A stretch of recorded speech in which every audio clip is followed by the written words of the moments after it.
प्यारे बच्चों, मैं ब्रेन रूट द्वारा प्रकाशित आपकी संस्कृत पुस्तक वाणी प्रभा में आपका कक्षा 5 की पुस्तक में स्वागत करती हूँ। और आज हम पढ़ने जा रहे हैं पाठ नंबर 3, तृतीय पाठ।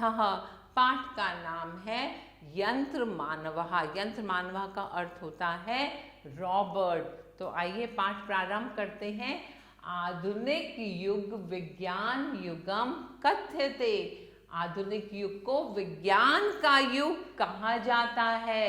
सर्वतो विज्ञान वार्ता प्रचुरति। विज्ञान की खबरें हर जगह फैल रही हैं।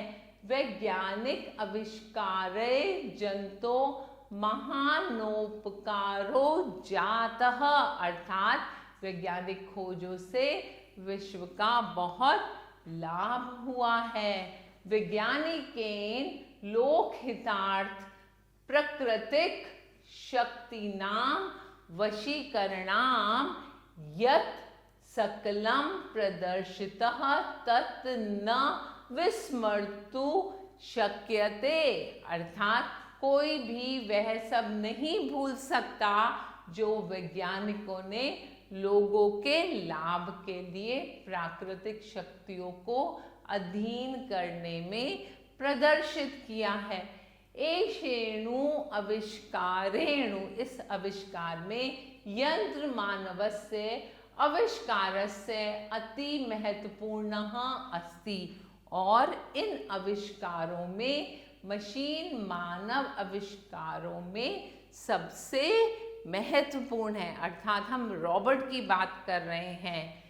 चेक भाषायाम यंत्र मानवस्य, अर्थात रॉबर्ट अर्थः बंधितः श्रमिकः अस्ति।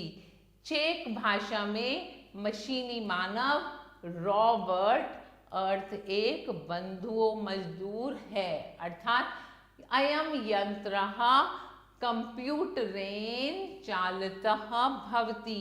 और यह मशीन कंप्यूटर से चलती है। आधुनिके युगे विशालकाय संस्थानेषु यंत्र मानवानां उच्च स्तरे प्रयोगः भवति। आधुनिक युग में बड़े बड़े संगठनों में मशीनी मानवों का प्रयोग उच्च स्तर पर किया जाता है।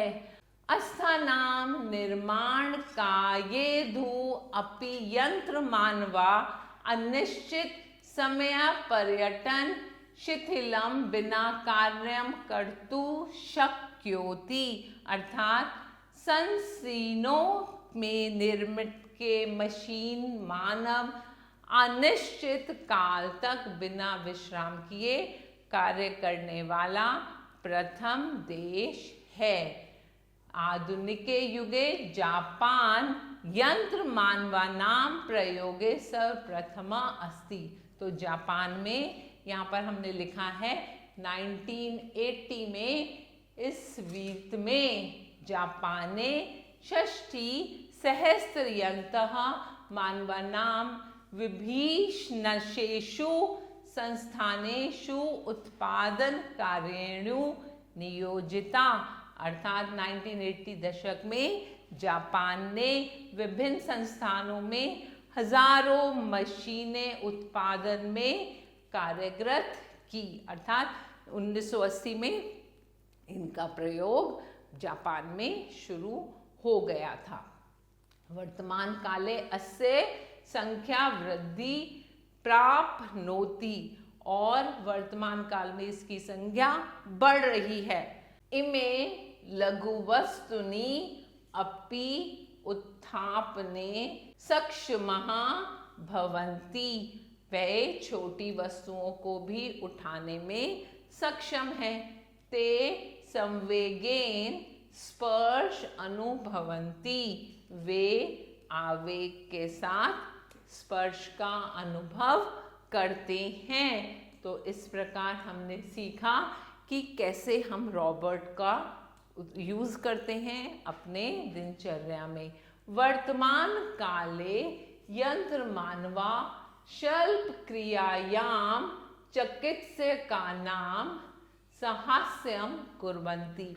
और वर्तमान में मशीनी मानव सर्जरी में चिकित्सकों की सहायता करते हैं। अतएव सकलाः शल्यक्रियाः यंत्रमानवे संभवः भवति। अर्थात इसलिए सभी सर्जरी मशीनों और इंसानों से संभव है।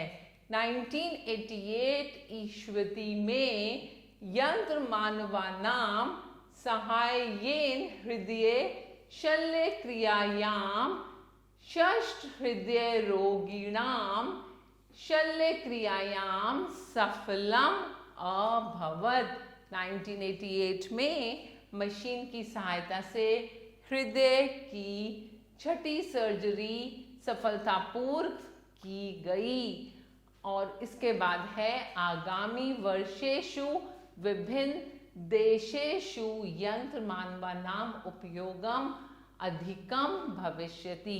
आने वाले वर्षों में विभिन्न देशों में मशीनी मानवों का उपयोग अधिक बढ़ेगा। अयम अयादीप कस्य इव भविष्यति। यह अलादीन के चिराग जैसा होगा। व्यक्तिगत यंत्र मानवः आकारे लघु भवताम अपि वाणिम एवं प्रकाशम प्रति संवेदनशीला भवन्ति।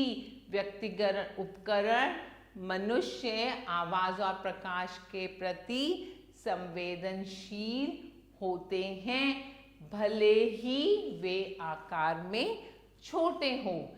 इति निश्चितम यत् भविष्यकाले यंत्रमानवस्य आविष्कारः बहु उपयोगी भविष्यति। यह निश्चित है कि मशीनी मानव का आविष्कार भविष्य में बहुत उपयोगी सिद्ध होगा। अब आइए हम चलते हैं शब्दार्थ पर। यहाँ पर सकलम अर्थात संपूर्ण, शक्यते अर्थात सकते हैं, बंधिता अर्थात बंधा हुआ, नियोजिता अर्थात लगाए गए, चिकित्सकः अर्थात डॉक्टर, शल्यक्रिया अर्थात चीड़फाड़ करना, षष्ठी अर्थात 60 दैट इज 60, और उत्थापनम अर्थात उठाने के लिए, टू राइज। तो हमने आज सीखा कि रॉबर्ट का प्रयोग कैसे होना प्रारंभ हुआ और उसका प्रयोग कहाँ कहाँ पर होता है। अब यह प्रश्न उत्तर है और पूरी अभ्यास कार्य है जिसे आप स्वयं करके इसका आनंद उठाएंगे। और हम फिर मिलते हैं नए पाठ के साथ। तब तक के लिए आभार।